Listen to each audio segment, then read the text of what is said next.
ವೀಕ್ಷಕರಿಗೆ ನಮಸ್ಕಾರಗಳು. ಇವತ್ತಿನ ದಿವಸ ನಾನು 30ನೇ ಅಧ್ಯಾಯ ಪಾರಾಯಣ ಪ್ರಾರಂಭಿಸುತ್ತಿದ್ದೇನೆ.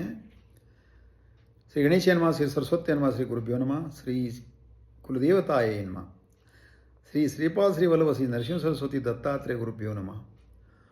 ಬಾಲಾರ್ಕ ಪ್ರಭಮೀಂದ್ರ ನೀಲಂ ಜಟಿಲಂ ಭಸ್ಮಾಂಗ ರಾಗೋಜ್ವಲಂ ಶಾಂತಂ ನಾದ ವಿಲೀನ ಚಿತ್ತಪವನಂ ಶಾರ್ದೂಲ ಚರ್ಮಾಂಬರಂ ಬ್ರಹ್ಮದ್ದೇ ಸನಕಾದಿಭಿ ಪರಿವೃತಂ ಸಿದ್ಧೈ ಸಮಾರಾಧಿತಂ ದತ್ತಾತ್ರೇಯ ಮುಪಾಸ್ಮಹೇ ಹೃದಿಮದ ದೇಯ ಸದಾ ಯೋಗಿಭಿ. ಈ ಹಿಂದೆ 29ನೇ ಅಧ್ಯಾಯದಲ್ಲಿ ಕೃತಾಯುಗದಲ್ಲಿ ವಾಮದೇವರು ಎಂಬ ಮುನೀಶ್ವರರು ಕ್ರೌಂಚಾರಣ್ಯದಲ್ಲಿ ವಾಸಿಸುತ್ತಿದ್ದರು. ಅಲ್ಲಿ ಒಬ್ಬ ರಾಕ್ಷಸ ಅವರನ್ನು ನುಂಗಲು ಬಂದಾಗ ಆ ವಾಮದೇವರ ಮೇಲೆ ಇರುವ ಭಸ್ಮವು ಆ ರಾಕ್ಷಸನಿಗೆ ತಗುಲಿ 25 ತನ್ನ ಮೊದಲಿನ ಜನ್ಮಗಳು ಜ್ಞಾನಕ್ಕೆ ಬಂದು ಅರಿವಾಗಿ ನೀವೇ ನನ್ನ ಗುರುಗಳು ಅಂತ ಅವ್ರನ್ನ ನಮಸ್ಕರಿಸಿ ನೀವು ನನ್ನ ಉದ್ಧರಿಸಬೇಕು ಎಂದಾಗ ವಾಮದೇವರು ಹೇಳ್ತಾರೆ, ಇದು ನನ್ನ ಮೈ ಮೇಲೆ ಇರೋ ಭಸ್ಮ ನಿನಗೆ ತಗಲಿದಗೋಸ್ಕರ ನಿನಗೆ ಜ್ಞಾನ ಉಂಟಾಗಿದೆ. ಆಗ ಅವರು ಭಸ್ಮದ ಮಹಿಮೆಯನ್ನೆಲ್ಲ ಹೇಳ್ತಾರೆ. ಸೊ ಗುರುಗಳು ಎಲ್ಲರಿಗೂ ಹೇಳಿದ್ದಾರೆ ಭಸ್ಮದ ಮಹಿಮೆಯನ್ನು. ಇದೇ ಥರ ಅದೇ ಗುರುಗಳೇ ಹೇಳಿದ್ದು ಈ ಕತೆ ಇದನ್ನು. ಆವಾಗ ಅವನಿಗೆ ಸ್ವಲ್ಪ ಭಸ್ಮ ಮಂತ್ರಿಸಿ ಕೊಟ್ಟಾಗ ಅವನು ರಾಕ್ಷಸ ಪಡೆದು ಮುಂದೆ ಸ್ವರ್ಗಲೋಕವನ್ನು ಪ್ರಾಪ್ತಿಯಾಗುತ್ತೆ ಅಂತ ಹೇಳಲಾಗಿದೆ. ಇನ್ನು 30ನೇ ಅಧ್ಯಾಯದಲ್ಲಿ ಸದ್ಗುರು ಬ್ರಹ್ಮಲಿಪಿಯನ್ನು ಬದಲಾಯಿಸಿ ಈ ಜನ್ಮದಲ್ಲಿ ಹಣೆ ಬರವನ್ನು ಮುಂದಿನ ಜನ್ಮದಲ್ಲಿರುವ ಹಣೆ ಬರವನ್ನು ಈ ಜನ್ಮಕ್ಕೂ ಬದಲಾಯಿಸಿ ಬಲ್ಲನು ಸದ್ಗುರು ಮಾತ್ರ ಸಾಧ್ಯ. ನಾಮಧಾರಕ ಮುಂದೇನಾಯಿತು ಅಂತ ಸಿದ್ಧಮುನಿಗೆ ಕೇಳ್ತಾನೆ. ಸಿದ್ಧಮುನಿಗಳು ಹೇಳ್ತಾರೆ, ಗುರುಗಳ ಮಹಿಮೆ ಎಲ್ಲ ಕಡೆಯೂ ಹರಡಿತು. ಯಾರಿಗೆ ದರಿದ್ರರು ಧನವನ್ನು, ಸಂತಾನವಿಲ್ಲದರು ಸಂತಾನ, ರೋಗಿಗಳು ಆರೋಗ್ಯವನ್ನು ಪಡಿತಾ ಇದ್ದರು ಅವರ ಕೃಪೆಯಿಂದ. ಅಂಥದ್ದೊಂದು ವೃತ್ತಾಂತ ಹೇಳ್ತೀನಿ ಕೇಳು ಅಂತಾರೆ ಸಿದ್ಧಮುನಿಗಳು. ಮಾಹೂರ್ಪುರದಲ್ಲಿ ಗೋಡೆನಾಥ್ ಅಲಿಯಾಸ್ ಗೋಪಿನಾಥ ಎಂಬ ಸದ್ಬ್ರಾಹ್ಮಣನಿದ್ದ. ಶ್ರೀ ದತ್ತಾತ್ರೇಯರನ್ನು ನಿರಂತರವಾಗಿ ಪೂಜಿಸ್ತಾ ಇದ್ದ. ಅವರ ಕೃಪೆಯಿಂದ ಎಷ್ಟೋ ಮಕ್ಕಳು ತೀರ್ಕೊಂಡು ಅವ್ರ ಕೃಪೆಯಿಂದ ಒಂದು ಮಗು ಅವರಿಗೆ ಹುಟ್ಟಿತು, ಜನನವಾಯಿತು. ಅವನಿಗೆ ದತ್ತಾತ್ರೇಯ ಅಂತ ಹೆಸರಿಟ್ಟರು. ದತ್ತಾತ್ರೇಯ ಅಂತಲೇ ಹೆಸರಿಟ್ಟರು. ಯಾಕಂದರೆ ಗುರುಗಳ ಭಕ್ತಿಗೆ ಮೆಚ್ಚಿ ಗುರುಗಳು ಪ್ರಸಾದಿಸಿದ್ದು ಅಂತ. ಅವನು 5 ವರ್ಷ ಇರುವಾಗ ಅವನಿಗೆ ಉಪನಯನ ಮುಂಜುವೆ ಮಾಡಿದರು. ಮುಂದೆ ಅವನು 12 ವರ್ಷ ಇರುವಾಗ ರೂಪವತಿ ಸುಗುಣಳು ಆದ ಸಾವಿತ್ರಿಯನ್ನು ಕನ್ಯೆಯನ್ನು ವಿವಾಹ ಮಾಡಿದರು. ಅವರಿಬ್ಬರು ಮಗ ಸೊಸೆ ಸುಖವಾಗಿ ಧರ್ಮ ತತ್ಪರರಾಗಿ ಪ್ರೇಮಾನುಗಳಿಂದ ಸುಖವಾಗಿದ್ದರು. ನೋಡಿ, ವಿಧಿ ಯಾರನ್ನೂ ಬಿಡಲ್ಲ. ವಿಧಿವಶಾತ್ತು ದತ್ತನಿಗೆ 16ನೇ ವಯಸ್ಸಿನಲ್ಲಿ ತೀವ್ರ ಕಾಯಿಲೆಯಾಯಿತು. ಅನ್ನದ್ವೇಷವಾಗಿ ದ್ರವಾಹಾರ ಸೇರಿಸುತ್ತಾ ಬಂದ 3 ವರ್ಷದಲ್ಲಿ ಅವನಿಗೆ ಅದು ಕ್ಷಯ ರೋಗವಾಗಿ ಮಾರ್ಪಟ್ಟಿತು. ಮುಂದೆ ಅವನು ಒಣಗತೊಡಗಿದ. ಅವನು ನಿರಂತರ ಸೇವೆ ಮಾಡುತ್ತಾ ಅವಳು ತುಂಬ ಚಿಂತೆಯಲ್ಲಿ ಅವಳು ಒಣಗಲಾರಂಭಿಸಿದಳು. ಸರಿಯಾಗಿ ಆಹಾರ ತೆಗೆದುಕೊಳ್ತಾ ಇರಲಿಲ್ಲ ಅವಳು. ಅವನ ಗಂಡನ ಸೇವೆ ಮಾಡೋಳು ಮತ್ತು ಸರಿಯಾಗಿ ಅಲಂಕಾರ ಮಾಡ್ಕೋತಿರಲಿಲ್ಲ.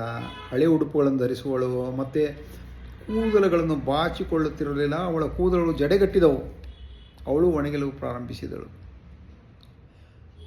ಗಂಡನೇ ಪ್ರತ್ಯಕ್ಷ ದೈವವೆಂದು ನಂಬಿ ಜೀವಿಸುವಳು ಪತಿವ್ರತೆ.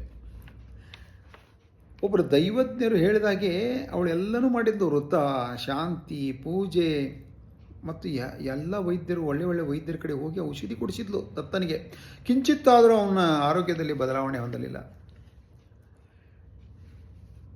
ಒಬ್ಬರು ಗ್ರಾಮಸ್ಥರು ಹೇಳ್ತಾರೆ, ನೀವು ದತ್ತಾತ್ರೇಯರ ಭಕ್ತರಂದ ಮೇಲೆ ನೀವು ಗುರುಗಳ ಅವತಾರ ಸ್ಥಾನವಾದ ಅಲ್ಲಿ ಹೋಗಿರಿ. ಅವರ ಅವತಾರವಾದ ಗುರುಗಳನ್ನು, ದತ್ತಾತ್ರೇಯ ಅವತಾರ ಗುರುಗಳನ್ನು ಭೇಟಿಯಾಗಿ ಅವರು ನಿಮಗೆ ಕೋರಿದ್ದನ್ನು ಈಡೇರಿಸುತ್ತಾರೆ ಅಂದಾಗ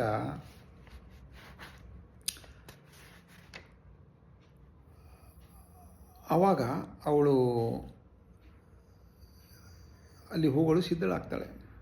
ದತ್ತ ತಂದೆ ತಾಯಿ ಅಂತ ದತ್ತ ಅಂತಾನೆ.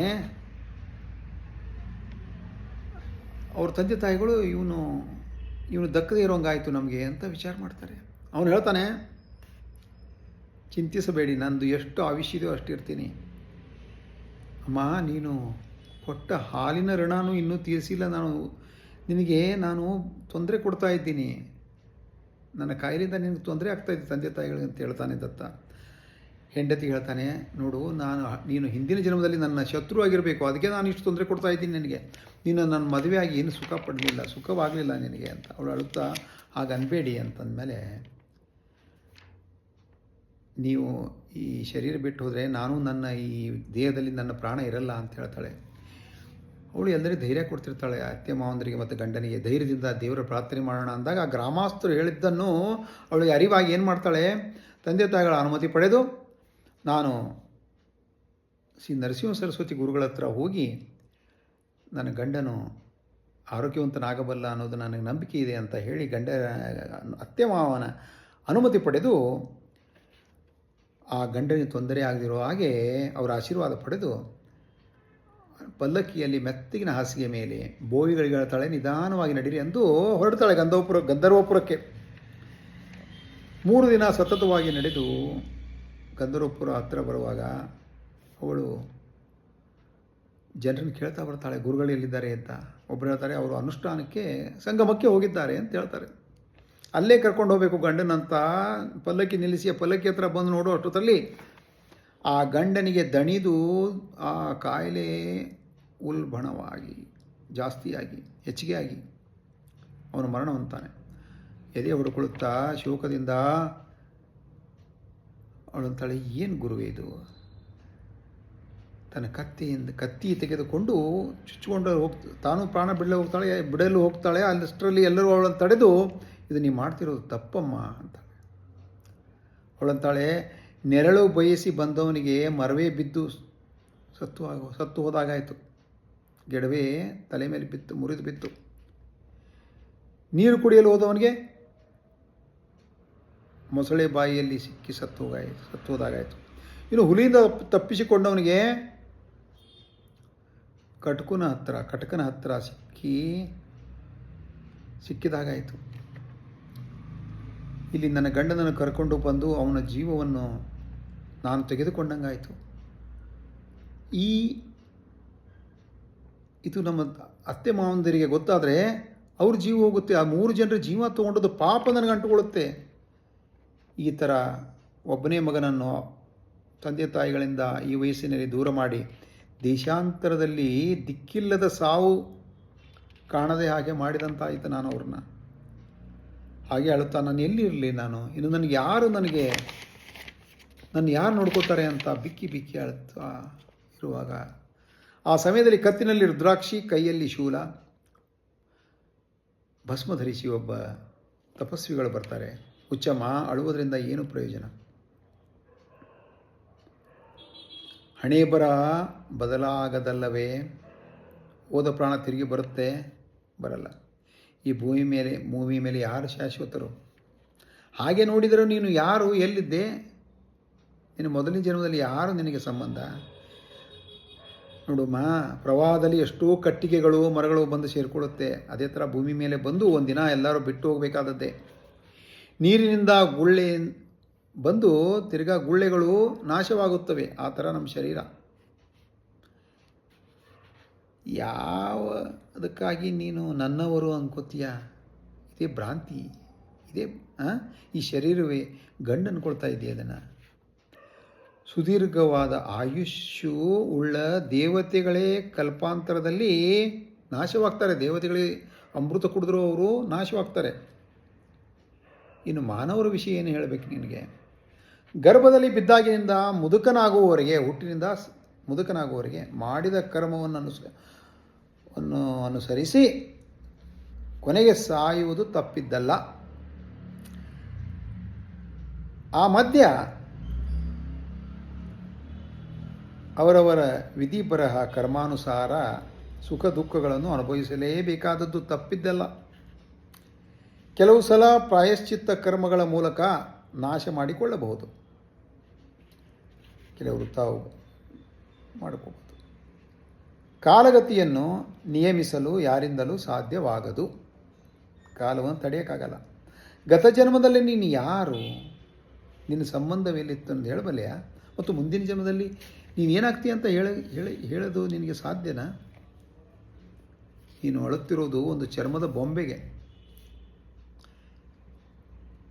ಇನ್ನಾದರೂ ಶೋಕ ನಿಗ್ರಹಿಸಿ ಈ ಜನ್ಮ ಚಕ್ರದಿಂದ ಹೊರ ಬರುವುದನ್ನು ಯೋಚಿಸು ಅಂತ ಹೇಳ್ತಾರೆ ಇವರು ತಪಸ್ವಿಗಳು. ಆ ಬೋಧನೆ ಕೇಳಿ ಸಾವಿತ್ರಿ ಮುನಿಗಳಿಗೆ ಪಾದಗಳಿಗೆ ನಮಸ್ಕರಿಸಿ, ಸ್ವಾಮಿ, ನನಗೆ ಏನಾದರೂ ಉಪಾಯ ಹೇಳಿ. ನೀವು ನನಗೆ ತಾಯಿ, ತಂದೆ, ನಾನು ಈ ಸಂಸಾರದಿಂದ ಉದ್ಧಾರವಾಗುವ ಮಾರ್ಗ ತೋರಿಸಿ ಎಂದು ಬೇಡಿಕೊಳ್ತಾಳೆ ಅವರ ಪಾದಗಳಿಗೆ ಬಿದ್ದು. ಇಲ್ಲಿಗೆ 30ನೇ ಅಧ್ಯಾಯ ಮುಕ್ತಾಯವಾಯಿತು. ದತ್ತಾಯ ಗುರುವೇನ ಶ್ರೀಪಾದ ಶ್ರೀ ನರಸಿಂಹ ಸರಸ್ವತಿ ಅನ್ನ ತಾವುಗಳು ಲೈಕ್ ಕೊಟ್ಟು ಸಬ್ಸ್ಕ್ರೈಬ್ ಮಾಡಿ. 31ನೇ ಅಧ್ಯಾಯಕ್ಕೆ ಕಾಯಬೇಕಾಗಿ ವಿನಂತಿ.